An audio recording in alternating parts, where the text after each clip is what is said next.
So we have another parcel from Japan for the Mark X. I've got another stock steering wheel. See, this one has core control buttons which my car's missing. See, my car being a standard 350S without the premium head unit meant I didn't have Bluetooth and therefore none of the core control buttons on the steering wheel. I really wanted to add those buttons, so let's put it in. So why would I buy the whole wheel instead of just buying the buttons, you're probably wondering? Well, the cost of buying this whole wheel with the steering wheel controls and, this airbag cover and everything was about $250 Australian delivered. The cost of just buying the buttons alone on Yahoo Japan is about the same. So for me, it was like no brainer. Let's just buy the whole wheel.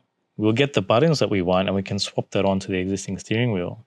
But then we've got an entire steering wheel in good condition that we can either sell or keep for spare.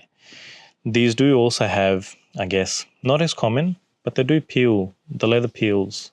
So this one's in pretty good condition as well. So we can, at a later point in time, we could swap this on if something happens to my existing one. It does have this fake carbon fiber type of stickers, which is pretty funny. So a little bit of information before we disconnect the battery and start to install this thing. These steering wheel buttons are actually a resistive type. So with the AliExpress head unit that I put in, you can basically program any resistive button into the system. So by factory, they actually have the wiring harness there for the steering wheel controls on the right-hand side.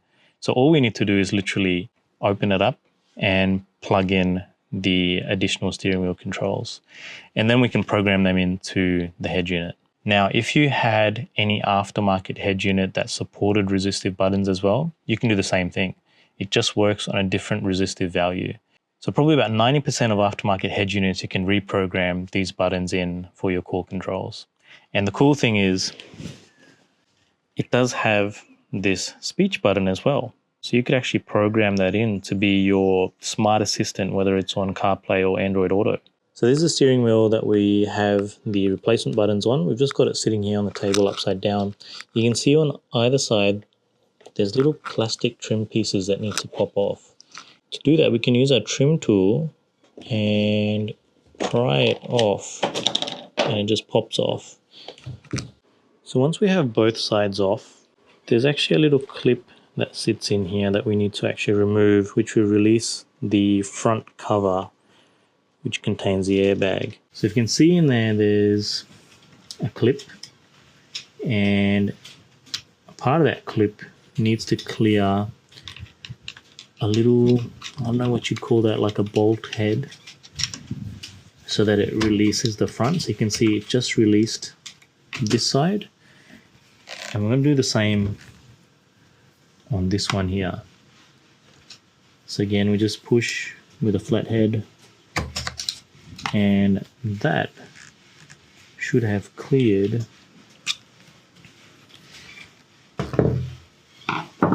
We can now pull off this front bit. So that contains the airbag material, but it doesn't contain the detonator, because obviously we can't post that part overseas. Okay, so now you can see inside that we've got both sides of the steering wheel controls and they wire in to a single plug.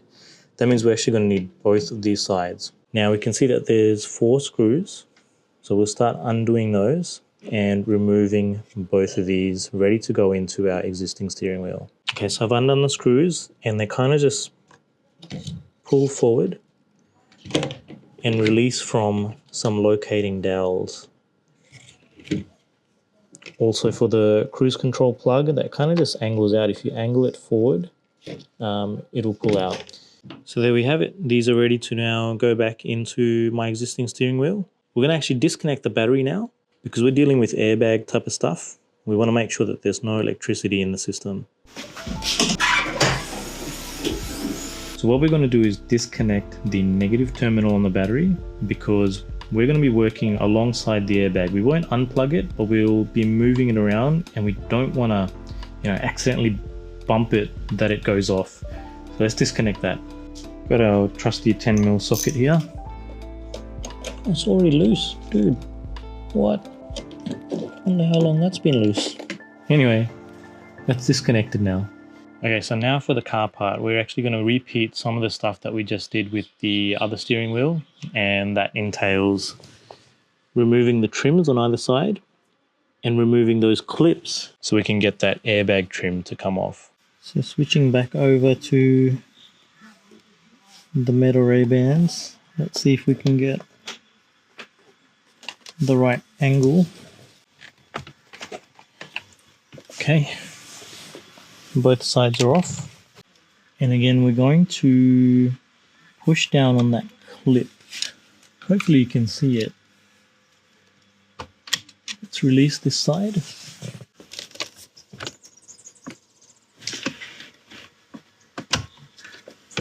Okay, we've released it.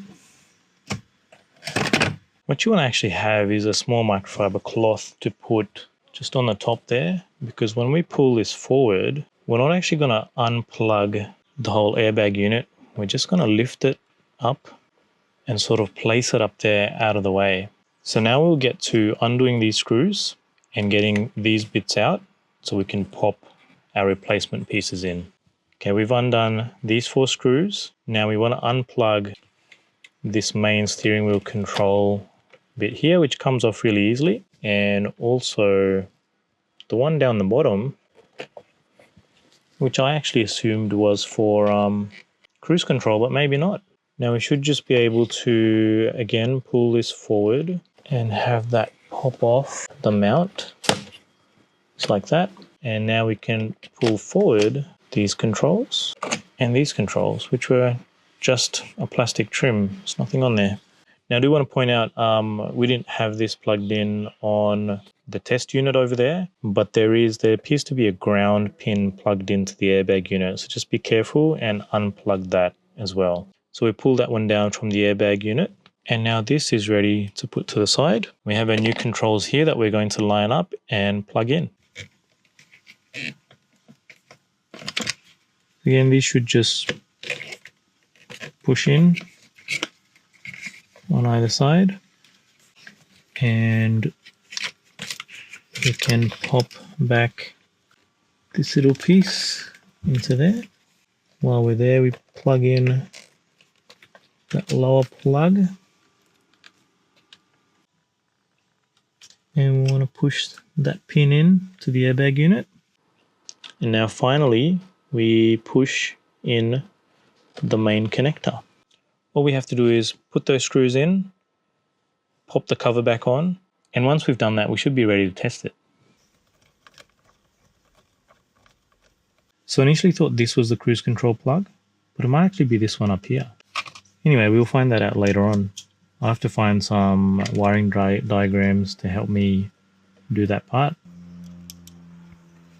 Okay, so we've basically put this on, we've pushed it on, and you should hear 2 clicks. Both sides of the clips should be locating back into the dowels, or rather the clip location.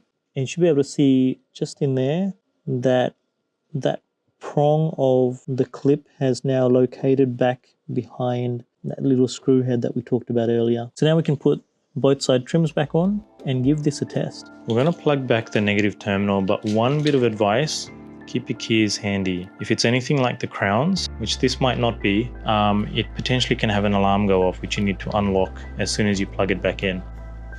Okay, no alarm. Let's actually tighten this time. I'm assuming it was unplugged or unscrewed sometime during shipping from Japan, and I've been driving it just like that. Okay, that's done. Okay, moment of truth. Let's switch it to accessories and see if these buttons actually work.